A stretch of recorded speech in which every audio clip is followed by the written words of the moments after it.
to your Superman news video for the week August 8th to August 14th, 2014. Our top news stories in this week's Speeding Bulletin include Amy Adams back in Lois Lane mode for Batman v Superman, Bruce Wayne's age is confirmed for the movie, and the highest quality copy of Action Comics #1 known to exist is currently up for auction on eBay. Let's check out these stories and more in this week's Speeding Bulletin. In movie news, speaking with Entertainment Weekly, Ben Affleck took some time out from filming to discuss being cast to play Batman in the upcoming Batman v Superman Dawn of Justice, how he feels about the online reaction from fans, and why he took on the role. He said, "I think Chris Terrio wrote a terrific script, Zach's a great visual director, and there's an interesting take. I wouldn't have done it if I didn't think I could do it." Harry Lennox, who played General Swanwick in Man of Steel, was brought on stage during the presentation at Comic-Con in 2013 by Zack Snyder to announce the making of Batman v Superman Dawn of Justice. This week, Screen Week TV asked him about that moment, how he became involved in Man of Steel, and what he can share about Batman v Superman. Here's some of what he had to say. Writer. And I can say that the script that I read is very good. I can't tell you much because then you wouldn't want to see it, but I can say that that it is very dramatic and that you can find out a lot more about it than I'm able to say anything about because we sign contracts by going onto the internet, because a lot of the fans have more information about it than I have. And I can say that some of it seems to be informed. I don't know where they got the information, but it is a great script, and I think that people will not be disappointed. Talking to the Asbury Park Press, executive producer Michael Uslan has confirmed that Batman Bruce Wayne will be in his mid-40s in Batman v Superman, while defending the decision to cast Ben Affleck in the role. He said, "I think he's going to be extraordinary." Fan Dan Newman was on location this week capturing behind-the-scenes footage as Zack Snyder and Ben Affleck continue filming scenes for Batman v Superman in Detroit, Michigan. Meanwhile, Zack Snyder called into Detroit's 97.1 The Ticket radio show after hearing the hosts giving Aquaman a bad rap, pointing out to them that Aquaman is actually quite capable and has a trident that can cut the flesh of Superman if they came in contact. He's super strong. But he wouldn't say whether Aquaman is in this movie or not. Amy Adams, who will return to play the role of Lois Lane for the new movie, was photographed on location in Detroit on Tuesday in front of the Wright & Company building. Also, filming took place at the Detroit Public Library, where a scene that required simulated rain was being shot for the upcoming film. And as filming continues in Corktown, actor Scoot McNairy was also photographed on set. Jenna Malone, one of the stars of The Hunger Games Catching Fire, who also worked with Zack Snyder on Sucker Punch, was spotted on set with the director for Batman v Superman this week, leading to speculation that she may appear in the film. However, the actress tweeted that she was just on a set visit catching up with Zack Snyder and won't be in the movie. And if you're wondering where Henry Cavill is in all this, well, on August 6th he returned home to the island of Jersey in the Channel Islands to visit Durrell Wildlife Park to meet Lee Durrell and the team and help raise funds for this conservation cause. Visit cavillconservation.com for further details and to help support this worthy organisation. The folks at How It Should Have Ended are back with another animated short. This time they take aim at the Batman v Superman Dawn of Justice teaser promo Zack Snyder took to San Diego Comic-Con.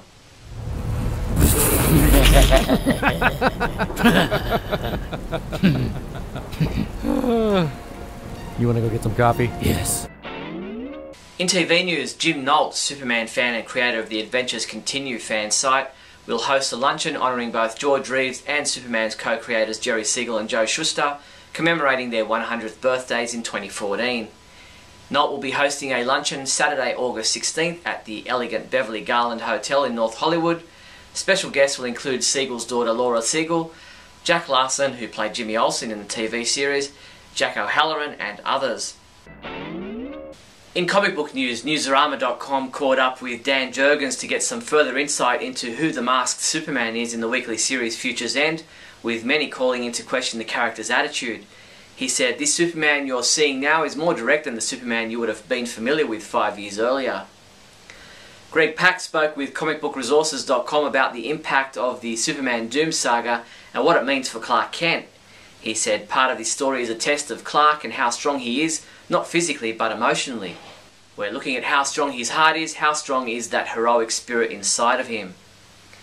Got our first look at the cover for the highly anticipated Superman Earth 1 Volume 3 by J. Michael Straczynski and Adrian Siaf this week. But don't hold your breath, as the hardcover volume isn't expected to be released until next year. DC Comics will release Lego-style variant covers for comic books due out in November, which will tie into the release of the new video game Lego Batman 3 Beyond Gotham. We'd previously shown you the Lego variant covers for Batman Superman number 16 and Superman Wonder Woman number 13 last week. We now have the Lego covers on our website for Justice League number 36, Superman 36, Supergirl 36, Action Comics 36 and Justice League United number 6.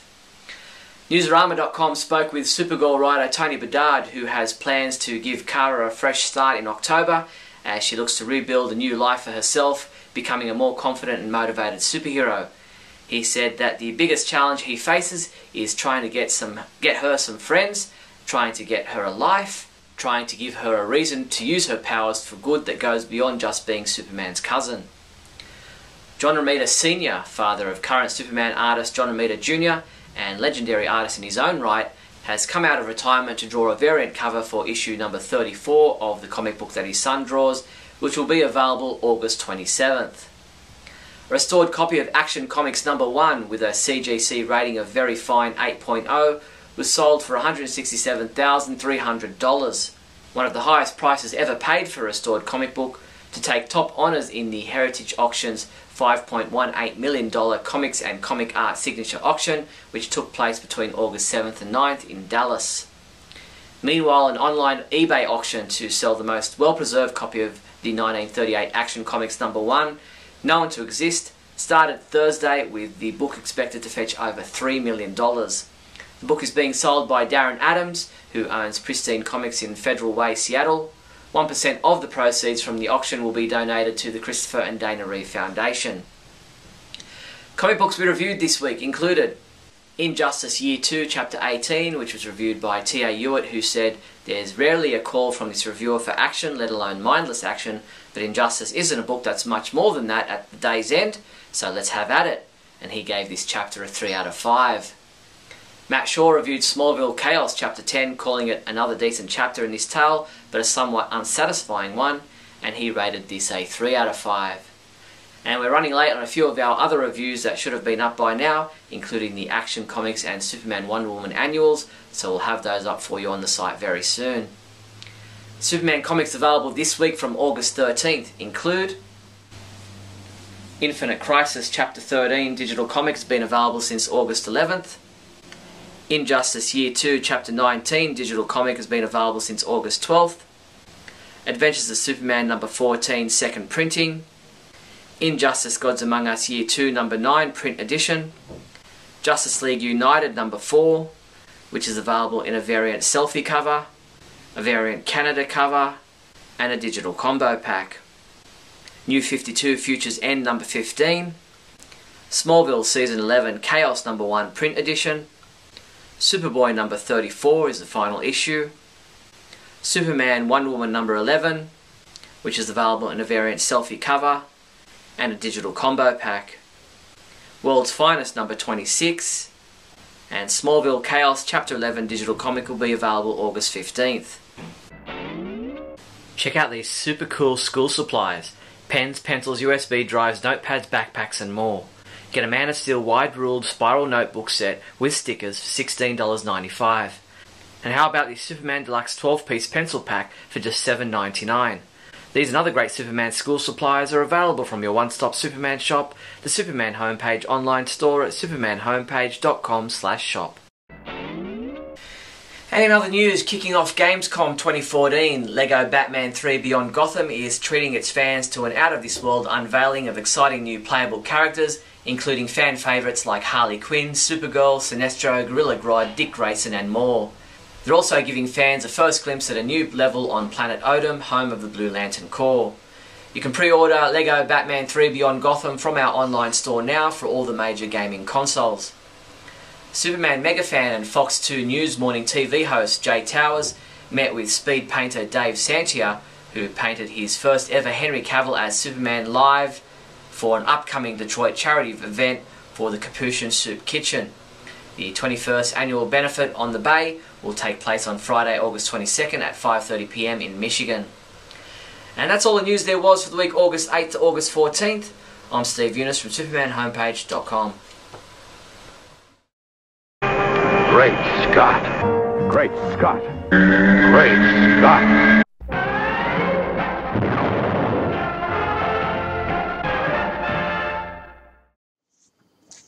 Hello everyone and welcome to another edition of Great Scott. I'm Scotty V and thanks for watching.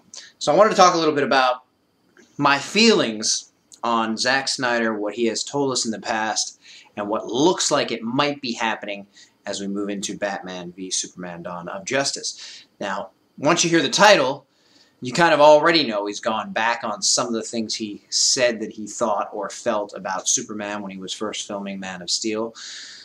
It was kind of clear that he was a fan of Superman. He made a big deal about how he was the greatest, he was the first, he was the one he always wanted to work on, he was so glad he was getting to do it.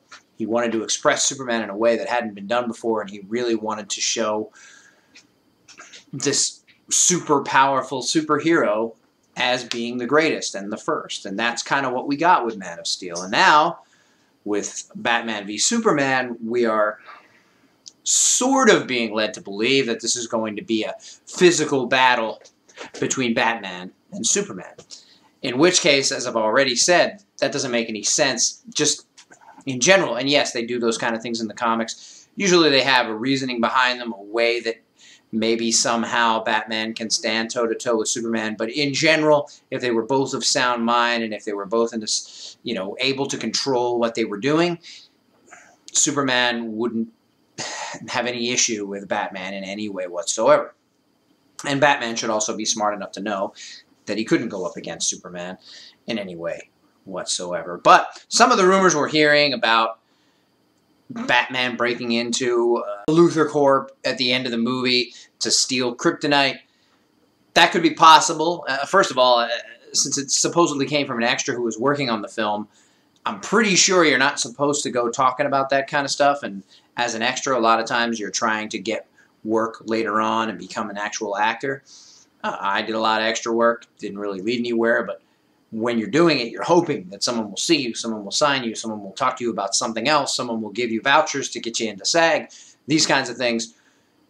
So going off then and talking about plot details that are supposed to be secretive is probably not going to help your career, although if you're a closed source and nobody knows your name or reports your name, I guess that would be all right. But anyway, Zack also said there wasn't going to be any kryptonite. That doesn't necessarily mean forever, and I would expect that kryptonite would be introduced at some point.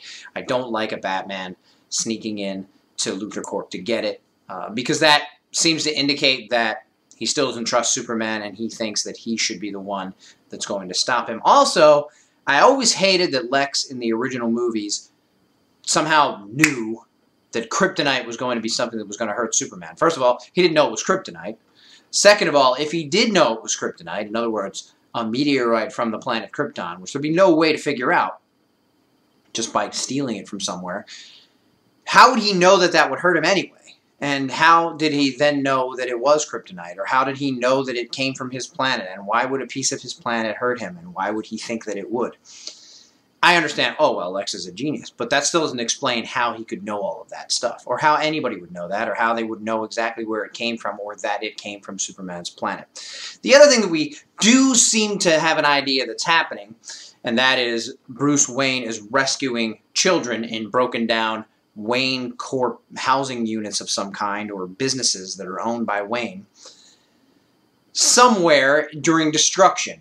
And the speculation is that these are flashbacks during Superman's battle in Metropolis, and that Bruce Wayne is there, and that this is going to give him his impetus for being against Superman in the film, which kind of makes sense, but also makes Superman look like a bad guy, and makes him look like the villain that lots of other non-fans and non-believers are pointing him out to be after Man of Steel. Look at him. Look at how much destruction he caused. Look at the people he disregarded.